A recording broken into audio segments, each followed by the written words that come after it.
오늘 주시는 하나님의 말씀 보겠습니다. 하나님의 말씀은 신약성경 고린도전서 15장 31절 말씀입니다.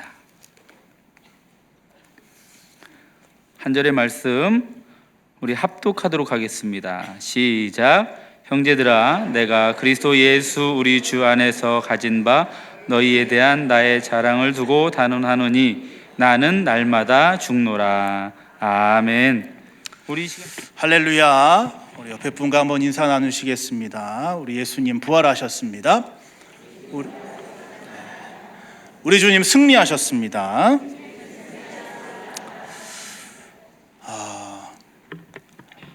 수행을 오래 하신 스님이 돌아가시면요, 몸에서 사리가 나온다고 합니다. 직접 본 적은 없는데요, 인터넷에 이렇게 떠도는 사진들을 보니까 진짜 무슨 구슬 같더라고요. 그래서 참 신기하다 이런 생각을 했습니다. 설마 그런 게 남아 있을까 하는 생각이 들었는데 찾아보니까 부처님의 사리도 남아 있다고 하더라고요. 그걸 보고 진신사리 이렇게 부른대요. 그러니까 진짜 사리라는 거죠. 그걸 굉장히 귀하게 여깁니다. 근데 보니까 이게 좀 많아서 귀한 것이지만 서로 나누고 옮기기도 하는 모양입니다. 그래서 제가 이 기사를 한번 찾아보니까 이 석가모니의 진신사리가 원래 있던 곳은 인도의 꾸시나가라고 열반당에 있었던 것인데, 요걸 어떤 계기로 인해서 탄생성지, 그러니까 여기는 열반했던 곳이고 석가모니가 탄생한 곳에 그 진신사를 옮기는 어떤 의식을 하는 것을 읽어본 적이 있습니다. 이게 한 2012년쯤에 있었던 일이랍니다. 기사를 보니까 그 행렬이 굉장히 대단합니다. 이렇게 국립악단이, 전통악단이 이렇게 앞을 서고, 그리고 이 사람들이 상서롭게 여기는 코끼리가 이 진신사리가 든 함을 등에 지고 가고, 또 그 뒤를 많은 승려들과 또 그것을 환영하는 인파들이 모여서 그 행렬을 축하하는 장면을 보게 된 것입니다. 그 엄청난 광경을 바라보면서 저는 이런 생각이 들었습니다. 야, 참 대단하다. 근데 우리 주님의 뼈가 단 한 조각이라도 발견된다면 이거 참 큰일인데 하는 생각인 것이죠. 무슨 말인지 모르세요? 여러분, 우리 주님의 뼈가 발견되면 어떻게 됩니까? 부활이 없는 거예요. 그러니까 주님의 뼈가 발견되면 큰일 나는 겁니다. 바티칸에 있는 성 베드로 대성당에 예수님의 피 묻은 얼굴을 닦았던 수건이 있기는 해요. 그래서 거기 보면 이렇게 예수님의 얼굴 흔적이 이렇게 남아 있다고 하죠. 베로니카의 수건이라고 하는데, 그런 것은 남아져 있는 것이 있습니다. 또 예수님의 제자들, 특히 베드로와 또 초대 교황들, 역대 교황들의 유해는 그 바티칸 대성당의 베드로 대성당의 지하에 모셔져 있습니다. 그러나 그 어디에도 우리 주님의 유골은 찾을 수가 없습니다. 왜 그렇죠? 우리 주님은 부활하셨기 때문에, 우리 주님은 부활하셔서 승천하셨기 때문에 그렇습니다.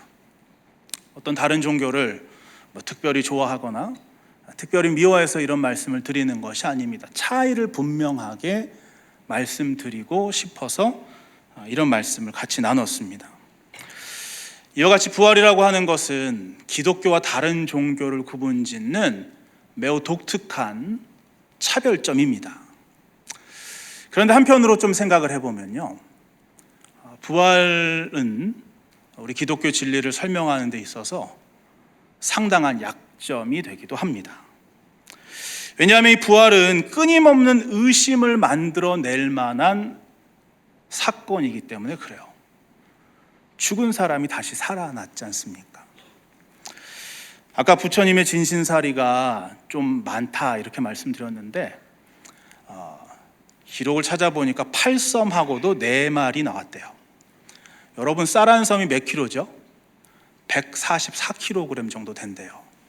근데 이 부처님은 사람인데 8섬 4마리 그 몸에서 사리로 나왔답니다. 그러면 이 산수를 잘 못해도요, 대충 한 1톤 이상 되는구나 하는 걸 알 수가 있어요. 한 섬에 144kg이니까 곱하기 8만 해도 1톤이 훨씬 넘습니다.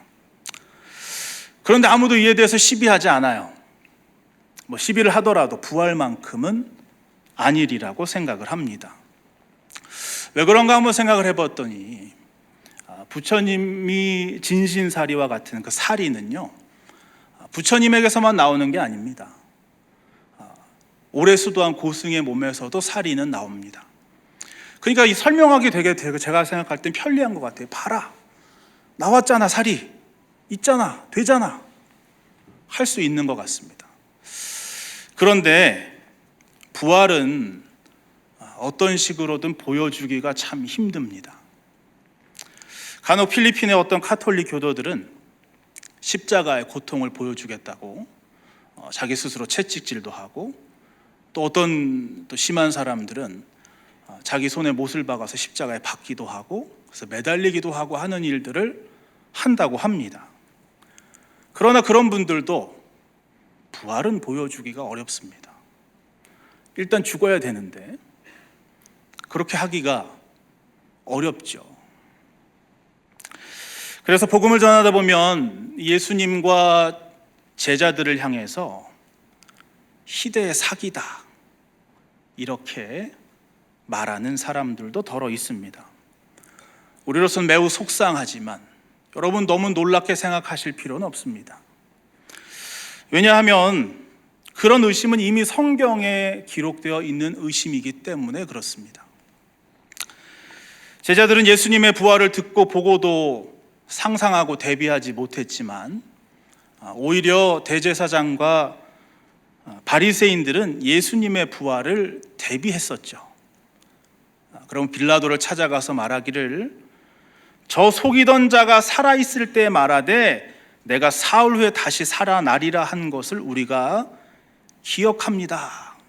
무덤을 굳게 지켜야 됩니다 라고 이야기를 합니다.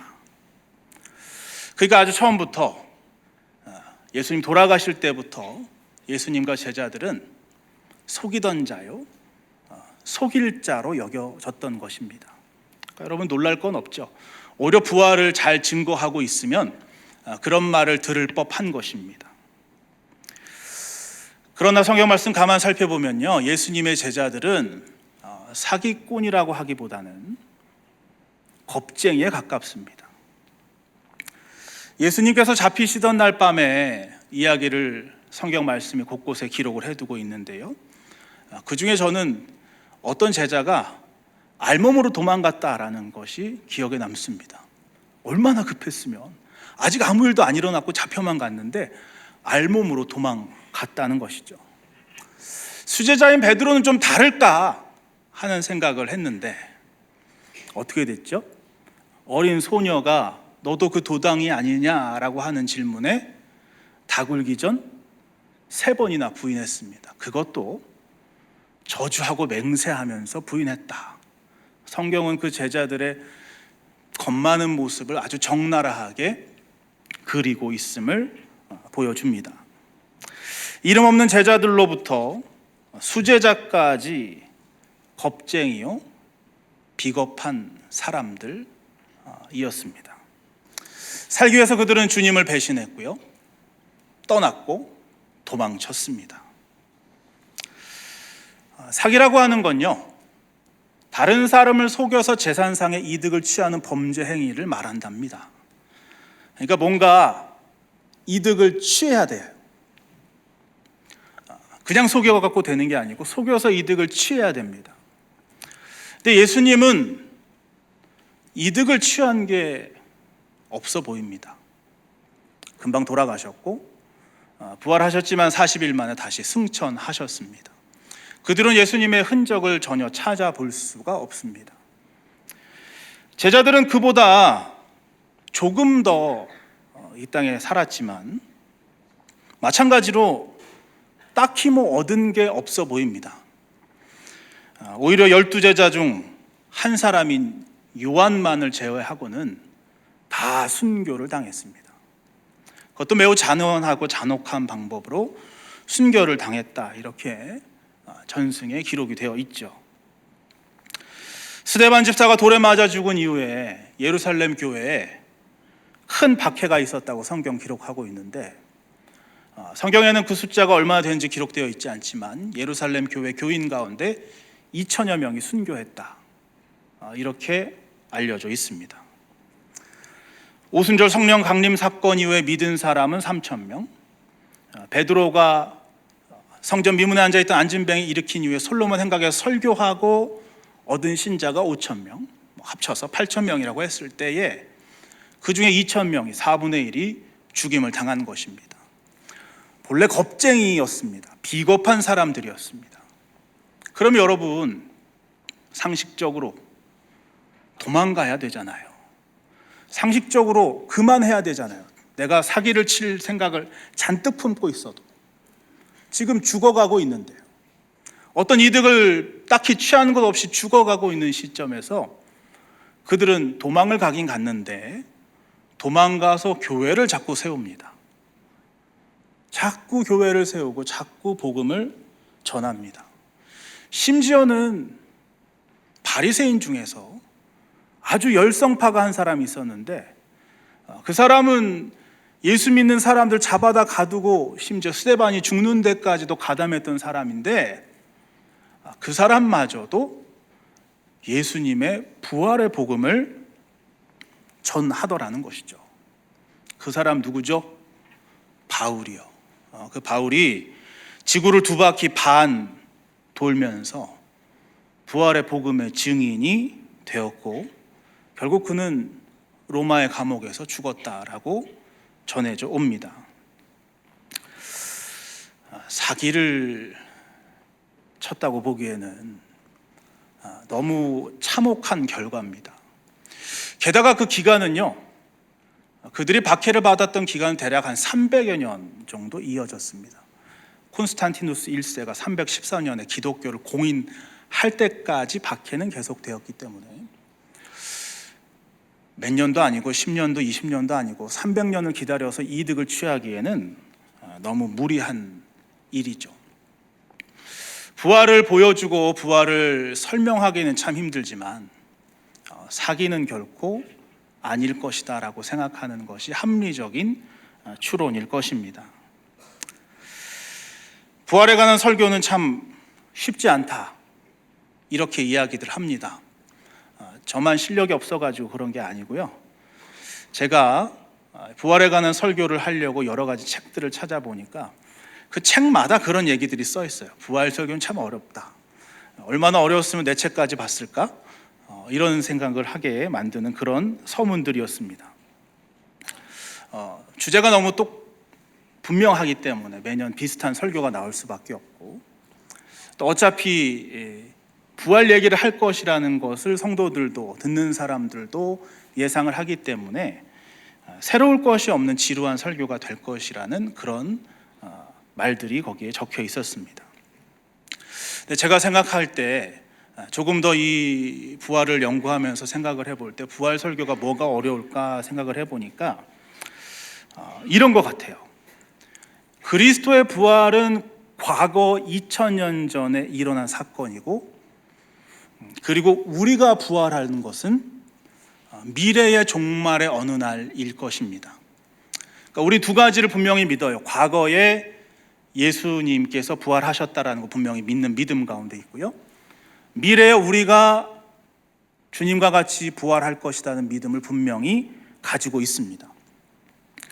근데 아까 진신사리 얘기 실컷 했는데 그렇게 딱 보여주면 좋으련만 현재는 마땅히 보여줄 만한 게 없지 않은가 하는, 현재는 딱히 보여줄 만한 것이 없는 것처럼 보이니까 당장 지금 이 시점에 이 순간의 부활을 설교하기에는 참 쉽지 않고, 그러므로 믿으라고 반복하게 될 뿐이다 라는 생각이 들었습니다. 근데 우리가 오늘 말씀 가운데 주목해서 봐야 될 것이 있습니다. 요한복음 11장의 나사로 사건, 소생 사건에 보면 거기에 주님께서 나사로의 누이인 마르다에게 이렇게 말씀하시는 장면이 나옵니다. 내 오라비가 다시 살아나리라. 그랬더니 마르다가요,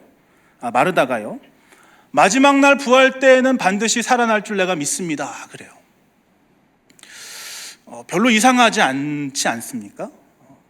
우리도 그렇게 대답하지 않았을까요? 이게 무슨 잘못이지? 라는 생각이 듭니다. 근데 주님께서 원하시는 답은 아니었습니다. 정답이 아니었어요. 왜냐하면 주님께서는 지금 나사로를 살리러 오셨기 때문이죠. 지금 살아날 것을 얘기하려고 하는데 마지막 날 어느 때에는 우리 오빠도 살아날 줄 믿습니다. 그렇게 대답을 한 거니까요. 예수님께서는 언젠가 이루어질 부활을 말씀하시는 것이 아닙니다. 물론 그게 분명 있지만 예수님께서는 믿으면 현재 이루어질 부활에 대해서 말씀하고 싶으셨어요. 성도 여러분, 부활은요, 현재 이루어지는 능력입니다. 현재 나타나는 것입니다. 그러면 사실 능력 없는 설교자는 더 난처해집니다. 예수님이니까 하셨지, 내가 어떻게 죽은 사람을 살립니까? 하는데 이르게 되기 때문이죠. 부활의 기쁨을 알기 때문에 설교하고 싶어요. 근데 설교하기 너무 어렵습니다. 지금 현재 부활을 보여주는 것이 너무 어려운 것처럼 보이기 때문입니다. 오늘 말씀은 제목이 날마다 죽노라입니다. 오늘 이 말씀은 육체를 자랑한 자들을 향해서 바울 자신이 겪은 수고와 고난을 이야기하는 말처럼 보입니다. 물론 그런 게 분명히 들어있죠. 날마다 죽노라 하니까 좀 무거워요. 도대체 또 어떻게 죽어야 될까? 누가 그러더라고요. 언제 살아요? 언제 맨날 죽으면? 근데 여러분, 고린도전서 15장은요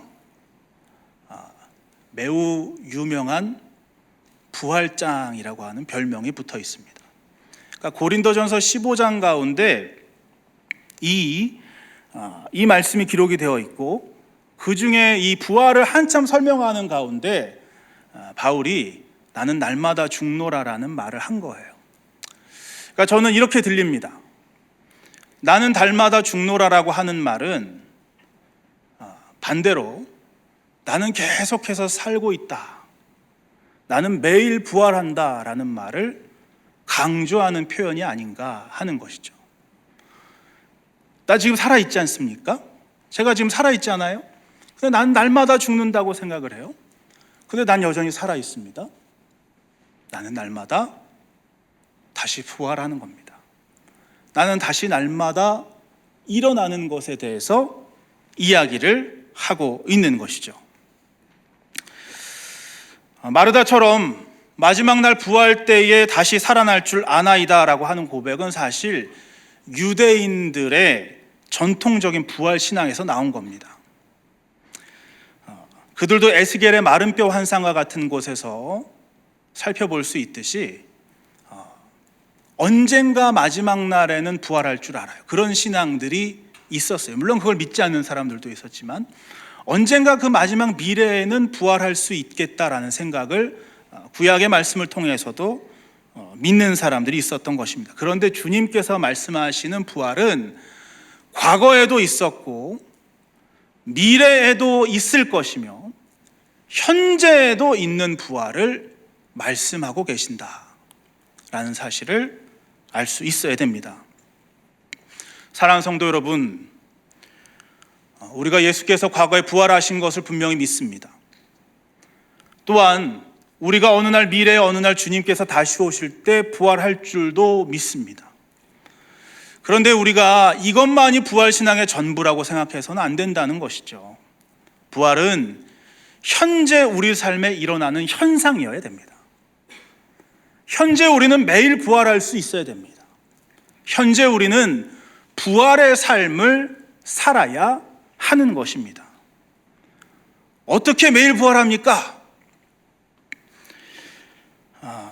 말씀을 한번 띄워주시길 바랍니다. 제가 다른 곳에 있는 말씀을 같이 좀 보면서 설명을 하고 싶은데요.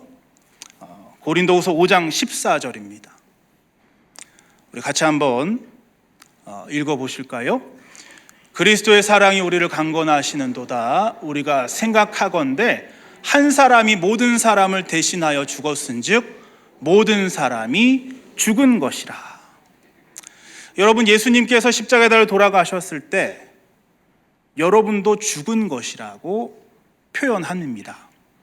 근데 아직 살아계시잖아요? 그럼 여기서 죽은 것은 무엇입니까? 옛사람이 죽었다라는 것을 의미하는 것이죠. 우리의 죄된 옛사람이 죽은 것을 이와 같이 표현하는 것입니다. 또 그러면 우리가 지금 살아있는 것은 어떻게 살아있게 되는 것입니까? 고린도후서 5장 15절 같이 읽습니다. 그가 모든 사람을 대신하여 죽으심은 살아있는 자들로 하여금 다시는 그들 자신을 위하여 살지 않고 오직 그들을 대신하여 죽었다가 다시 살아나신 이를 위하여 살게 하려 함이라. 아멘. 여러분, 이것이 부활의 현재적인 의미입니다. 십자가에서 죽은 내가 다시 살아났다라고 하는 것은 이제 옛사람이 또 계속해서 생명을 이어간다라는 의미가 아니고, 이제는 나를 위하여 사는 것이 아니라 누구를 위하여? 나를 위해 부활하신 예수를 위하여 사는 삶. 그게 부활의 삶이라고 정의할 수 있는 것이죠. 결론적으로 고린도후서 5장 17절의 말씀을 보시면 이게 합쳐져서 이해가 되실 겁니다. 같이 읽습니다. 그런즉 누구든지 그리스도 안에 있으면 새로운 피조물이라. 이전 것은 지나갔으니 보라 새 것이 되었도다. 아멘. 여러분 가운데 일어난 부활입니다.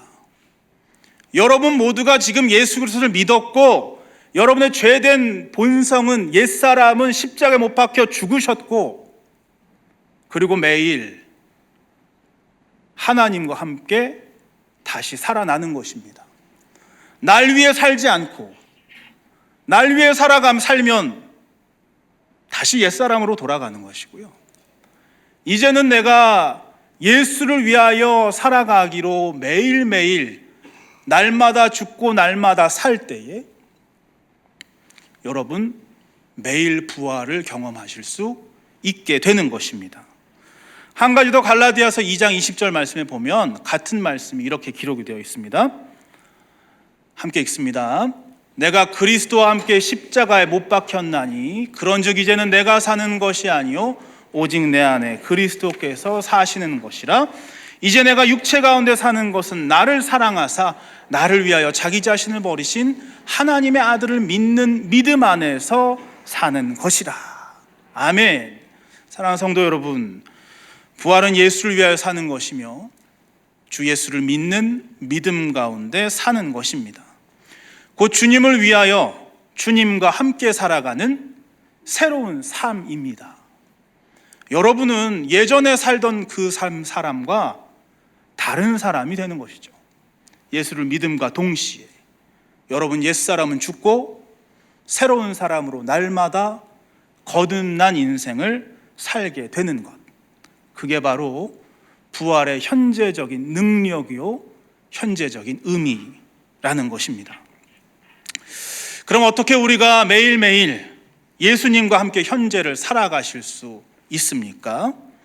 예수님께서 예루살렘에 올라가셨을 때 성전에서 장사한 사람들의 상을 뒤엎으며 이렇게 말씀하셨습니다. 너희가 이 성전을 헐라 내가 사흘 동안에 일으키리라. 이 말씀이 십자가 위에서도 들려옵니다. 아하, 성전을 헐고 사흘에 짓는다는 자요. 그러나 여러분, 이 말씀은 성전을 정말로 사흘 동안 부수고 사흘 동안 짓는다는 의미가 아니고 성전된 자기 육체를 가리켜 하신 말씀이라 이렇게 기록이 되어 있습니다. 그러므로 예수님께서는 이미 옛 성전을 허무셨고 새로운 성전이 되신 것입니다. 이것이 교회에 의미하는 바는 매우 경이롭다 할 수 있습니다. 왜냐하면 예수님께서 교회의 머리가 되시고 우리는 그의 몸이 되었기 때문입니다. 그러므로 바울이 날마다 죽으며 또한 날마다 살면서 무엇을 했는가 생각을 해보시기 바랍니다. 복음을 전하고 곳곳마다 교회를 세워나갔습니다. 예수 그리스도의 몸이 계속해서 늘어나게 되는 것입니다. 예수 그리스도의 몸을 계속해서 지어나가는 것입니다. 그 교회는 단순히 건축물을 의미하는 것이 아니죠. 그 교회는 새롭게 변화된 세상을 의미하는 것입니다. 이 악한 세상 가운데, 병들어가는 세상 가운데, 그리스도와 주님과 하나님과 멀어진 세상 가운데, 죽을 수밖에 없는 세상 가운데, 결국 지옥으로 떨어지는 인생들 가운데 우리 하나님께서는, 우리 주님께서는 그 교회를 허락하심으로 그들을 구원하고 살리시고 바꾸고 고치는 놀라운 사역을 지금도 계속해서 하고 계시는 것입니다. 여러분이 바로 그러한 교회이고 여러분이 바로 그것의 증거라는 것이죠. 한국전쟁 이후에 이 땅이 가장 피폐할 수 있을 때 교회는 세상의 희망이었습니다. 이 부활의 현재적인 능력이 살아 숨쉬어 있어서 세상이 아무리 각박하고 힘들고 먹을 것이 없고 괴로워도 사람들이 예수 붙들고 매일 다시 살아났습니다. 포기하지 않았습니다. 일어섰습니다. 힘을 냈습니다.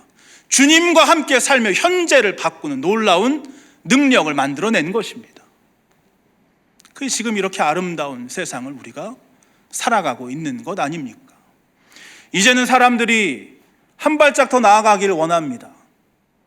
그냥 잘 살게 되는 것 말고, 우리가 정말로 못 살고 못 입고 못 먹는 그 시대의 상황을 벗어나는 것 말고, 이제는 세상 사람들에게 정말로 본이 되고 아름다운 모습이 되는 부활의 현재적인 능력을 계속해서 발휘해달라고 요구합니다.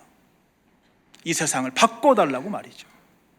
세상을 가만히 두면 멸망으로 흐르게 될 것입니다. 세상을 가만히 두면 더 악한 길로 행하게 될 것입니다. 교회가 이 세상에 우리 주님께서 살아계신 증거가 되어야 하는 것입니다. 그러므로 부활의 현재적인 능력은요, 세상을 바꾸고 변화시키는 놀라운 능력입니다. 당장 죽었다 살아나는 거 좀 보여주고 뭔가 좀 그런 걸로 증거를 만들어내는 것이 아니고 세상을 바꾸는 것을 보여주는 것이 바로 교회다. 내가 바뀌는 모습을 보여주는 것이 바로 교회라는 것입니다. 아까 우리 기독교는 현재는 보여줄 것이 없는 것처럼 제가 말씀을 드렸습니다. 근데 제가 그때 아주 표현하기를 아주 애를 써서 표현을 했는데, 보여줄 것이 없다고 하지 않고요, 보여줄 것이 없는 것처럼 보인다라고 했습니다. 왜 그랬을까요? 보여줄 것이 있으니까요. 주님께서 살아계시고 부활이 현재도 역사하고 계심을 우리는 보여줄 수 있습니다. 우리가 증거가 되어서요. 우리가 증인이 되어서 보여줄 수 있는 것입니다. 여러분이 계신 곳, 여러분의 가정, 여러분의 회사, 여러분이 일하는 곳, 또 선교지, 바로 그곳에 변화의 역사가 일어날 때, 주님의 사람들로 변해가는 사람들이 나타나기 시작할 때 부활은 현재도 우리에게 증거가 됩니다. 예수님의 제자들이 그 모진 핍박과 그 모든 박해를 받으면서도 그 신앙을 계속해서 증거한 그 자체가, 그 부활을 계속해서 전한 것 그 자체가 우리가 세상에 보여주는 증거가 되는 것이죠. 부활하신 예수님을 동영상으로 찍어 놓은 것이었기 때문에 그 부활의 모습은 어떻게 해도 증명할 수 없습니다. 현재 우리에게 그 부활을 증명하는 방법은 여전히 우리 가운데 있고, 주님께서 그 능력을 주셨고, 여러분이 결단하고 날마다 죽으며 날마다 예수로 살아가면 그 능력이 우리 삶 가운데 나타나게 될 줄로 믿는 것입니다.